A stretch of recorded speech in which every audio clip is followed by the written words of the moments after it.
السلام علیکم دوستو آج ہم آپ کی خدمت میں حضرت قاری محمد حنیف ملتانی صاحب کا بیان لے کر حاضر ہوئے، جس کا عنوان ہے صدقے کی فضیلت، صدقہ نہ دینے والوں کا کیا انجام ہوگا۔ اس موضوع پر بیان فرما رہے ہیں قاری حنیف ملتانی صاحب۔ دوستو بیان کو مکمل سننا ہے، آپ کو لے چلتے ہیں اس بیان کی جانب۔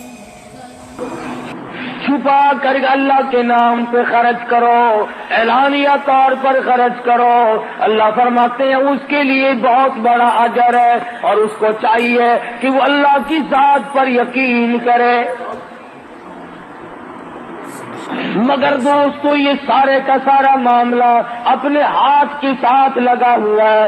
علماء کرام نے لکھا ہے کہ مدینے کا انصاری کھجوروں کی تجارت کرتا ہے، کھجور ہاتھ میں لیے ہوئے چل رہا ہے، آدھی کھجور کھا چکا ہے، آدھی باقی ہے۔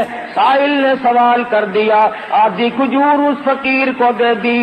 چند دنوں کے بعد موت قریب آئی، وصیت کی وارثوں کو میرا سارا گودام اللہ کے نام پہ صدقہ کر دینا، میرے نام پہ ایصال ثواب کر دینا۔ مرنے کے بعد لوگوں نے یوں ہی کر دیا۔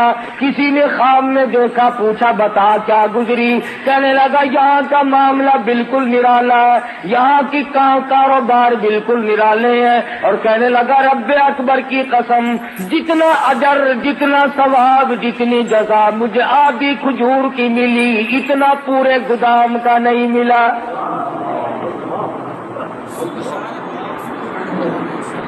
وہ میرے ہاتھ کی تھی، وہ میں نے اپنے ہاتھ سے دی تھی، اس میں کوئی ریا نہیں، اس میں کوئی دکھلاوا نہیں، اس میں کوئی نام بری نہیں تھی۔ بعد میں آنے والے لوگوں نے منہ ملازے چکائے، تعلق داری کو چکایا، تم ہمارے یہاں کھایا کرتے ہو، ہم تمہارے یہاں کھاتے ہیں، ادلا بدلا کیا۔ کہتا خام میں رب اکبر کی قسم مجھے پورے گودام میں سے کچھ نہ ملا۔ فرمایا وَأَلَّيْسَ لِلْإِنسَانِ إِلَّا مَا سَعَى، نہیں ملتا آدمی کو مگر اس کے ہاتھوں کی کرتوت۔ تو امام الانبیاء صلی اللہ علیہ وسلم کے ایک ایک فرمان کو کہاں تک آدمی بیان کرے گا، پوری دنیا اس میں سما سکتی ہے۔ کالی کملی والے محمد کریم صلی اللہ علیہ وسلم نے فرمایا ایک وہ آدمی بھی عرش کے چھاؤں میں آئے گا، سائے میں جگہ ملے گی، جس نے اللہ کے نام پہ صدقہ کیا، چھپا کے کیا،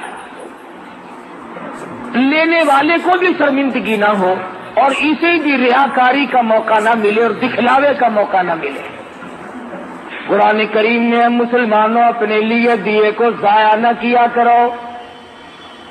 یا ایھا الذین آمنوا، او ایماندارو، لا تبطلوا صدقاتکم بالمن والاذی، برباد نہ کرو، خراب نہ کرو، تباہ نہ کر ڈالو، ختم نہ کر ڈالو اپنے لیے دیے کو۔ الہ العالمین ختم کیسے ہو جاتا ہے، برباد کیسے ہو جاتا ہے، ضائع کیوں کر ہو جاتا ہے؟ فرمایا بالمن والاذی، احسان جتلانا، ہم نے تیری ساتھ یوں کیا تھا۔ اس کے منہ پہ احسان جتلانے سے، اسے ذلیل کرنے سے آج تو بڑا آدمی بنتا ہے۔ کل ہم تجھے زکات دیا کرتے تھے، یاد کر فلاں وقت میں میں نے تجھے کرتا پہنایا تھا، یاد کر فلاں وقت میں ہم نے تیرے ساتھ یوں سلوک کیا تھا۔ اللہ کا قرآن کہتا ہے، خدا بند کریم فرماتے ہیں جب تو اس کو مینا مارتا ہے، اللہ فرماتے میرے بندے کا کلیجہ اکٹھا ہو جاتا ہے، اسے تکلیف ہوتی ہے، اور کسی بندے کو تکلیف دینا میرے یہاں جائز نہیں، اللہ کریم فرماتے ہیں۔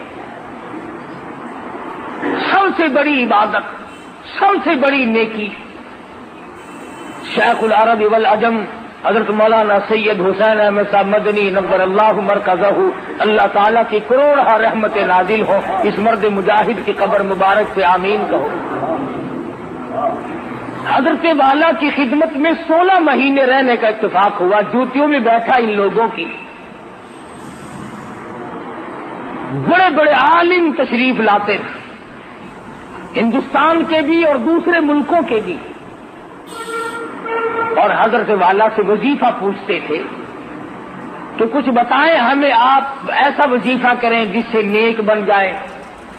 سبحان اللہ، اس وقت مجھے سمجھ نہیں آتا تھا، میرا بچپن تھا، اب قدر ہوتی ہے۔ فرمایا کرتے تھے سب سے بڑا وظیفہ یہ ہے کہ کسی کو ستاؤ مت، ہندو ہو، مسلمان ہو، مرد ہو، عورت ہو، حتیٰ کہ جانور ہو، جاندار کوئی بھی ہو، کسی کو دکھ مت دو۔ اور اگر آپ سوچیں تو یہ بہت مشکل وظیفہ ہے، یہ ورد بڑا مشکل ہے۔ تسبیح پھیرنی آسان ہے، نفل پڑھنے آسان ہے، لیکن اس وظیفے پہ عمل کرنا بڑا مشکل ہے کہ آدمی اپنے آپ کو بچائے کہ کسی کو ستانا نہیں، کسی کو پریشان نہیں کرنا۔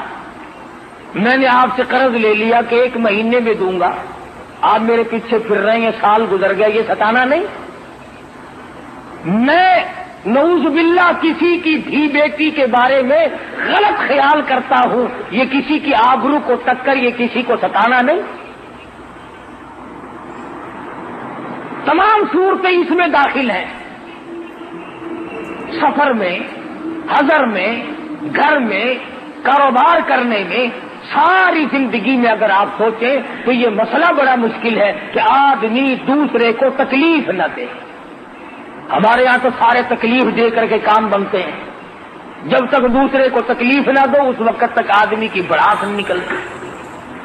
اور ہمارے ملک کے لوگوں کا مزاج بن گیا، مجبور سے کماؤ، جتنا زیادہ مجبور دیکھو اتنا زیادہ کماؤ۔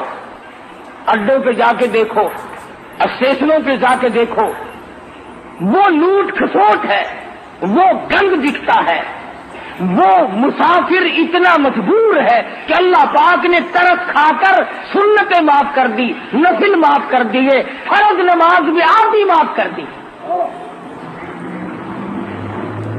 اللہ میاں جانتا تھا کہ سفر بڑی تکلیف دہ چیز ہے، مسافر پر اللہ میاں نے ترس کھا کر سنتیں معاف کر دی، نفل معاف کر دیے، آدھا فرض معاف کر دیا۔ مگر مسلمان کہتا ہے کہ ان مسافروں کی جیب کاٹو، ان مسافروں کو ننگا کر دو، ان مسافروں سے جو کچھ بھی ہے وہ یہیں پر کھینچ لو، کسی اسٹیشن پر جا کے دیکھ لو، تمام چیک کرنے والے لوگ مر گئے، قبروں میں چلے گئے۔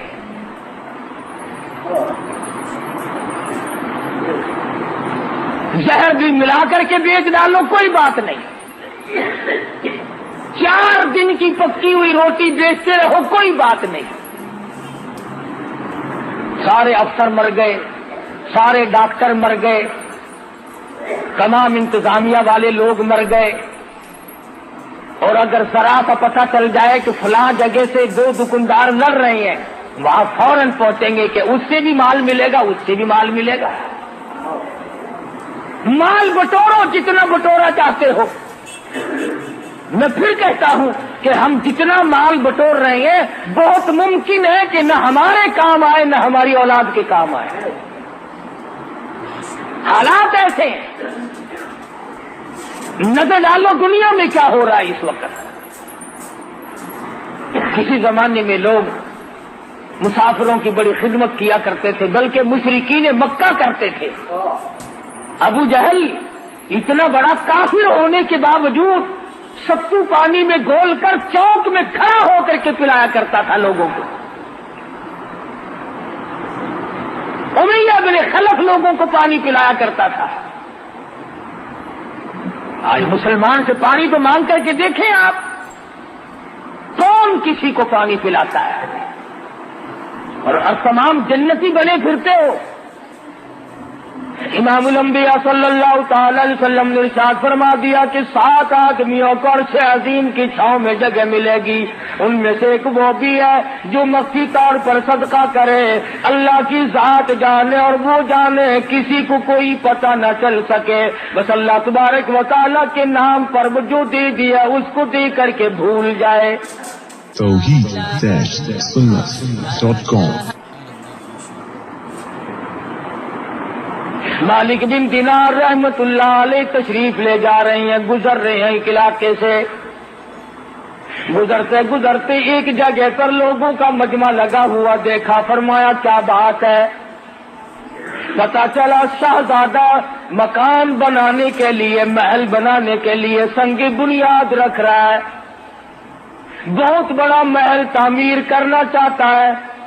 مالک بن دینار رحمت اللہ علیہ نے شہزادے کو بلوا لیا، فرمایا شہزادے کیسا محل بنانا ہے؟ اس نے بتایا جی اس قسم کا نقشہ بنایا گیا ہے۔ فرمانے لگی کتنا خرچ ہوگا؟ شہزادہ کہنے لگا اس زمانے میں کہ 2 لاکھ ریال خرچ ہوں گے۔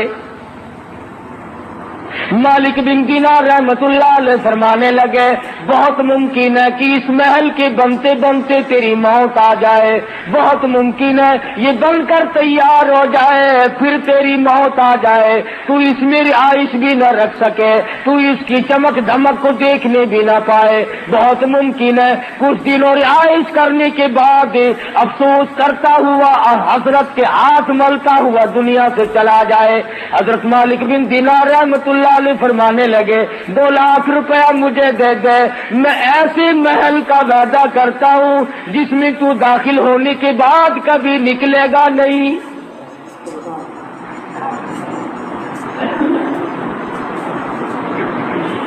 ہمیشہ ہمیشہ کے لیے اس محل میں رہے گا، اور اس محل کے آگے بڑے باغ باغیچے ہوں گے، بڑی بڑی نہریں ہوں گی، بہت اعلیٰ قسم کا باغ اور باغیچہ اور گلشن محل ہوگا، ہمیشہ ہمیشہ کے لیے تیرا رہے گا، نہ تیری موت آئے گی نہ تجھ سے وہ محل چھوٹے گا۔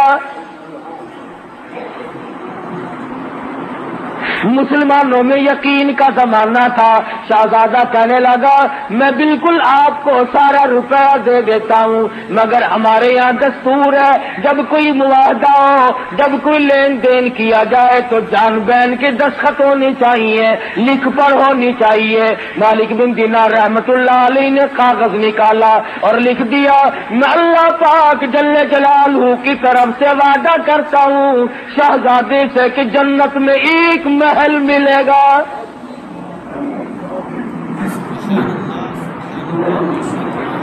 شہزادے نے محل پسند کر لیا۔ آج کل کا ہوتا ہے تو مولوی پیسے مارنے کا ڈھنگ بنا رہا ہے، جا جا تیرے جیسے ہزاروں دیکھ رکھے ہیں، جنت ملے گی کہ یوں ہی مل جائے گی، تڑپ نہیں، جذبہ نہیں، محبت نہیں۔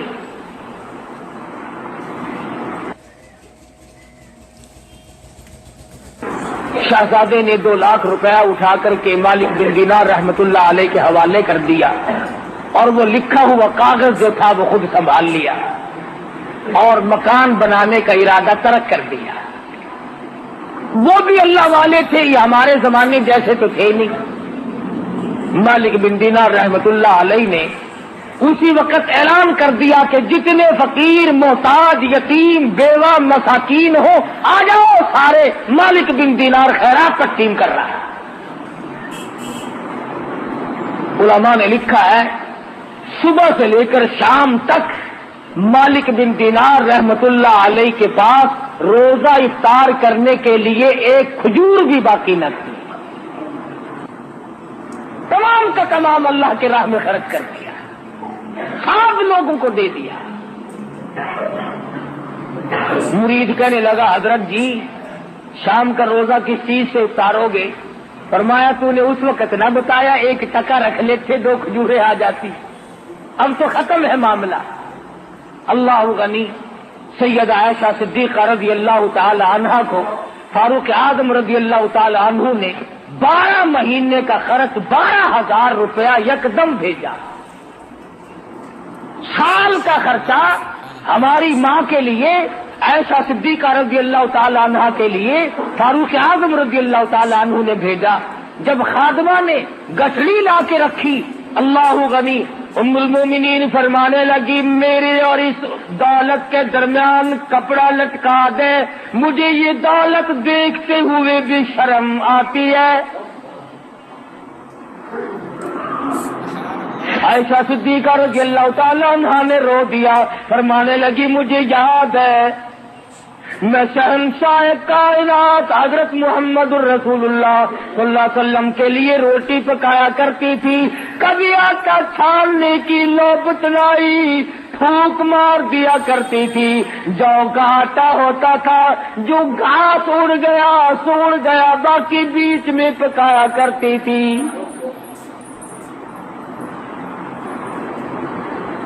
اور فرماتی ہے زیتون کے تیل کا ڈبہ گھر میں رکھا تھا، وہ ختم ہو چکا تھا، اس کی تل چھل باقی تھی، نیچے ذرا سی گاٹ باقی تھی، میل کچیل سا لگا ہوا تھا۔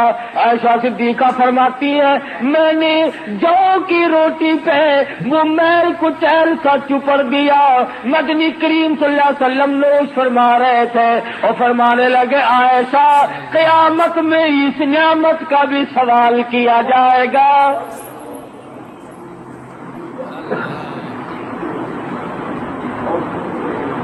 عائشہ فرماتی ہے مجھے یہ دولت دیکھتے ہوئے بھی شرم آتی ہے، میرے آقا نے بڑی تنگی کی زندگی بسر فرمائی، 3 دن کے فاقے، 4 دن کے عموماً فاقے جایا کرتے تھے۔ بحرین سے مال غنیمت آیا، سارا دن سرکار مدینہ صلی اللہ علیہ وسلم نے سونا چاندی تقسیم فرمایا، اور شام کو حال یہ ہے، ایسا فرماتی ہے حضور نے مجھ سے پوچھا گھر میں کوئی کھانے کی چیز ہے کہ نہیں، میں نے عرض کر دیا اللہ کا نام باقی ہے۔ ایسا فرماتی ہے سرکار مدینہ نے مجھ سے پوچھ کر بھوک کی حالت میں نیت باندھ لی۔ کس طرح سے زندگی گزاری ہے محمد مدنی صلی اللہ علیہ وسلم۔ دوسروں کے لیے سیم و زر و گوہر تقسیم ہو رہی ہیں، اور اپنا حال یہ ہے کہ چولہے میں آگ نہیں جلتی، کپڑا پورا نہیں ہے، اور پھر شکایت کبھی نہیں۔ اللہ میاں نے خود پوچھا اے میرے محبوب اگر آپ فرمائیں یہ احد پہاڑ سونے کا بنا دوں، جہاں آپ جایا کریں گے یہ آپ کے ساتھ ساتھ چلا کرے گا۔ عرض کیا اور میرے پروردگار میں فقیری میں راضی ہوں، میں اس فقیری میں راضی ہوں صلی اللہ علیہ وسلم۔ تو ایسا صدیقہ فرماتی ہیں کہ مجھے یہ دولت اچھی نہیں لگتی، اس گٹھڑی کو پڑے لے جاؤ، میرے اور اس کے درمیان میں کپڑا لٹکا دو، اور خادمہ سے کہا جاؤ مدینے کی گلیوں میں اعلان کر دو آؤ محتاجو آؤ غریبو، آج ایسا صدیقہ خیرات بانٹ رہی ہے۔ 12 مہینے کا خرچ ہے، سال بھر کا خرچہ آیا ہے۔ فرماتی ہیں کہ عصر کے وقت تک تمام کا تمام تقسیم کر دیا ہے۔ خادمہ کہتی ہے شام کا وقت جب آیا عائشہ صدیقہ رضی اللہ تعالیٰ عنہ کے پاس روزہ افطار کرنے کے لیے کھجور کا دانہ کوئی نہیں، روٹی نہیں، کھانے پینے کی کوئی بھی چیز موجود نہیں۔ خادمہ کہنے لگی آپ نے کچھ تھوڑے سے 2-4 آنے رکھ لیے ہوتے، اب فاقے سے بیٹھی ہو، پانی پی کر بیٹھ گئی ہو۔ رو کے فرمانے لگی تو نہیں جانتی امام الانبیاء صلی اللہ علیہ وسلم کا یہی طرز عمل تھا، اور یہی حضور کی وصیت اور نصیحت ہے، جو دولت کی طرف پڑے گا آخرت برباد ہو جائے گی۔ مالک بن دینار رحمت اللہ علیہ نے لکھ کر کے دیا، دولت روپیہ پیسہ 2 لاکھ شہزادے سے لے لیا، سارے کا سارا دن بھر میں تقسیم کر دیا۔ تیسرے دن یا چوتھے دن، تیسرے چوتھے روز تہجد کے لیے مالک بن دینار رحمت اللہ علیہ جب مصلی پہ کھڑے ہونے لگے تو پیروں میں اندھیرے میں کاغذ لگا، تو بھی سچا تیرا نبی سچا تیرا خدا سچا، میں نے جنت میں اپنا محل پا لیا ہے۔ مجھے وہ محل مل گیا جس محل کے لیے تم نے وعدہ کیا تھا. بات ہے ساری یقین کی. تو حضور اکرم صلی اللہ علیہ وسلم نے جو ارشاد فرمایا کہ 7 آدمیوں میں سے ایک وہ بھی عرش عظیم کے سائے میں ہوگا، چھاؤں میں ہوگا، جو صدقہ اور خیرات چھپا کے کرتا ہے اور اس نیت سے کرتا ہے کہ بس اللہ جانے اور میں جانوں. قرآن کریم میں اللہ کی راہ میں خرچ کرنے کی بہت بڑی فضیلت آئی ہے. اور ایک اور چیز خاص طور پر جو ہمیں کھٹکتی ہے اس کی بھی وضاحت فرمائی. فرمایا اللہ سے کرتا ہے اور اس نیت سے کرتا ہے کہ بس اللہ جانے اور میں جانوں. قرآن کریم میں اللہ کی راہ میں خرچ کرنے کی بہت بڑی فضیلت آئی ہے. اور ایک اور چیز خاص طور سبحان اللہ، ماشاء اللہ. دوستو بیان فرما رہے تھے حضرت قاری محمد حنیف ملتانی صاحب رحمۃ اللہ علیہ. صدقے کی فضیلت، صدقے کا بیان قاری محمد حنیف ملتانی رحمۃ اللہ علیہ نے فرمایا ہے. صدقے کی فضیلت جس میں ایک امیر آدمی ایک غریب کو کچھ کھجور دیتا ہے اور اس کا اللہ رب العزت اس کو بہت بہت بڑا اجر عطا فرماتے ہیں، کیونکہ اس کو اور کسی کو نہیں پتا تھا، اس نے چھپ کر دیا ہے. صدقے کی فضیلت تھی قاری محمد حنیف ملتانی صاحب نے بیان فرمایا ہے. دوستو جو آپ کو یہ بیان پسند آیا ہو ہماری ویڈیو کو لائک کریں اور ہمارے چینل اسلامک تعلیم 9M کو سبسکرائب کریں. دوستو آپ کو ایسے ہی انٹرسٹنگ بیان ہمارے چینل پر صدقے کی فضیلت اور صدقے کا بیان، عید کی تیاری، عید کا بیان، عید پر غریبوں کو صدقہ دینا کیسا ہے، اس موضوع پر بھی بیان لے کر حاضر ہوئے گے جلد سے جلد. دوستو اس لیے ہمارے چینل کو سبسکرائب کریں، ویڈیو کو زیادہ سے زیادہ لائک کرنا ہے. آپ سے ملتے ہیں نیکسٹ ویڈیو کے ساتھ، جب تک کے لیے اللہ حافظ. السلام علیکم دوستو.